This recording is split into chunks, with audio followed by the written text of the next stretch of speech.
Good afternoon and welcome to Lunchtime Live with me, Ros Estengo.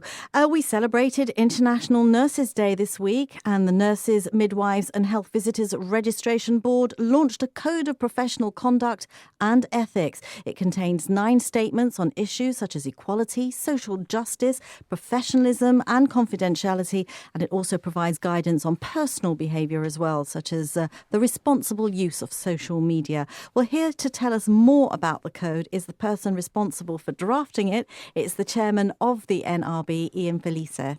Good afternoon. Ian, thank you very much for joining us. Thank you for having me. Okay, so first of all, for those who may not have heard of the registration board, the NRB, before, can you tell us, what does the board do? Who are you? Delighted to. The Nurses, Midwives and Health Visitors Registration Board, and it's a bit of a mouthful, so we do call ourselves the NRB.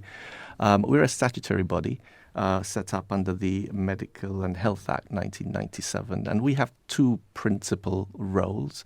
The first is to keep the register of everyone who is eligible and entitled to practice as a nurse, midwife or health visitor here in Gibraltar. It is a criminal offence to practice these professions unless you are registered in our register. And the second aspect of our role is fitness to practice. It's to make sure that the people who are on the register are discharging their performance and their obligations in a safe and adequate manner that protects the public, because that is the principal role of the NRB, to protect the public. So if a practitioner is brought before the board, if you find them guilty of something and they are struck off the register, that would effectively mean the end of their employment, would it? It's certainly the end of their ability to practice nursing in Gibraltar. Whether that affects their employment as well or not is a matter for the employer. But certainly from the regulatory and supervisory perspective, if you are unable to practice as a nurse, then there will be a few people who will be calling on your door to engage you as a nurse.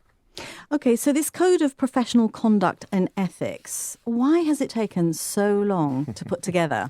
Well, we do have a current code of conduct, but this is one that's been around for a while now. We have felt for some time that it needed to be revamped, and we started a process of just having a look and see what we could incorporate into a new code that we felt would be more bespoke for Gibraltar than the previous code, which was borrowed extensively from our equivalent in the UK, being the NMC, the Nurses and Midwifery Council. So because the NRB is not a professional body, we all have our day jobs, our full-time roles, and we discharge our functions in a spare time, almost on a part-time basis. Well, it does take a while to put people together. We did want to consult with some relevant stakeholders. COVID intervened, and all the nurses who are members of the board, they had other things to do. So it has taken perhaps longer than we would have liked, but it is exciting to launch the code on this week. Florence Nightingale's birthday, International Nurses Day. It is exciting to launch the code now and set the code as the new tool and the new barrier for the standards that we are entitled to expect from our registrants. And the whole point of it is to protect the patient, correct, the public. Correct, the public at large. Obviously, we have the code, and generally the board does a lot to promote the importance of the role of nursing, midwifery and health visiting. In any community, and particularly during this very trying year that we have had. But the principal objective is to protect the public. We must be sure that anyone who gets access to the register, anyone who is actually on the register, has the relevant qualifications and the relevant checks in their background, and in their any potential criminal records have been checked. And once they are on the register, we require our registrants to re-register every 3 years. So we have a 3-year window during which to monitor that standard has been upheld. Unfortunately, there are times when those standards are not met, and we have to intervene there as well, just to make sure that there's no one out there on any ward or at any home caring for people who are not enshrining the values and the skills required by our code. There are 69 points I counted, Wow. I think, under the 9 statements. Right. So obviously nurses and health practitioners are going to have to familiarise themselves. Just tell us actually who is captured by this. It's registered nurses and midwives. And health visitors, yes. And So health everyone who visitors. under our supervision. We don't have any regulatory authority over nursing assistants or carers, but those who are on our register will have to abide by our code of conduct. Right, so I'm sure most of them are abiding by most of these anyway. Absolutely. They're Absolutely. professionals, I'm sure that they are, but they will obviously need to familiarise themselves now. So have they been given a copy of this yet? The process of distribution of the new code started with the launch on Nurses Day. We had stalls set up around St Bernard's on International Nurses Day, just bringing some awareness of this and giving hard printed copies of the code to our registrants during the minister's event in the hospital gardens in the afternoon. We had a stall there, and they were also handing out copies of the code. We will obviously ensure that the online versions of the code is available for all our registrants, and we will be distributing the booklet on re-registration and registration applications also to our students at the university who will be applying to join our register soon. Okay, well, we are going to delve into the 9 statements, and I'm going to pick out a few of the points that are raised because I'd like some explanation on them. Before we do, though, the code is bespoke to Gibraltar. You've just mentioned that. Because of the closeness of the community. In what way, though? How is this bespoke to us? What have you had to take into consideration? A lot of our registrants report to us that they don't just have one patient. They have a patient and their entire family. And it's not just a number of individuals. It's the whole nuclear family. We see visiting hours at the hospital full of people all the time. Obviously, our nurses are keen to ensure that patients have their support and that the families provide that sterling support. But we must also ensure that our registrants know which lines cannot be crossed in relation to your patient confidentiality, for example, or candour. And that's many of our registrants feel is a particularly more issue which is more alive in Gibraltar than perhaps in other places because of the closeness of the community and the fact that families are very close by. Exactly. Okay, all right. Well, let's. The first one is to promote equality and social justice. In a nutshell, can you explain what you mean by that? Yeah, obviously we have to promote equality, within our own ranks and towards our patients. We are not going to discriminate anyone on the basis of race, ethnicity, culture, sexuality, sex, etc. And those are valuable principles. We can't have someone on our ward who refuses to treat someone because they may be gay or because they may be of a different sexual orientation or a different ethnic origin. Okay, that's fairly clear. The second one is respect and how you treat people. There are a few points here, 11 points in this one, but there's one that I really do want to ask you about, which is number 2 on this. It's exercise your professional duty of candour and act with openness and honesty when things go wrong, explaining fully and promptly what has happened, including likely side effects or adverse effects. I mean, speaking up is something that some people do find difficult because it could land yourself in hot water. It could land a colleague in hot water. How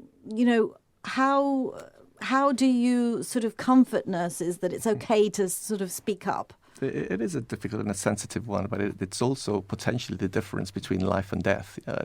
With the best will in the world, mistakes are sometimes going to happen. Some of those mistakes might have potentially fatal consequences. So if the message to our nurses is it is much better if you have made a mistake to immediately recognize it and immediately make the relevant alerts and notifications to whoever needs to be told that this mistake has been made to make sure that the safety of the patient is not compromised. Keeping quiet and trying to sweep something under the carpet will be a far greater regulatory offence than speaking up and making sure that the patient is safe. Okay, practice effectively. This is an interesting one as well, because it says here, work within the level of your competence and maintain the knowledge and skills necessary for safe, effective care on the basis of the best available evidence. I mean, anecdotally, I've heard occasions when perhaps someone has been allocated to do something that is a little bit outside their remit. Where is that responsibility? If you're told to do something, you surely have to abide by what you're told. Yes, but within the constraints that you also have a duty to your profession, and that if you are doing something that you are not trained to do, again, you're compromising patient safety.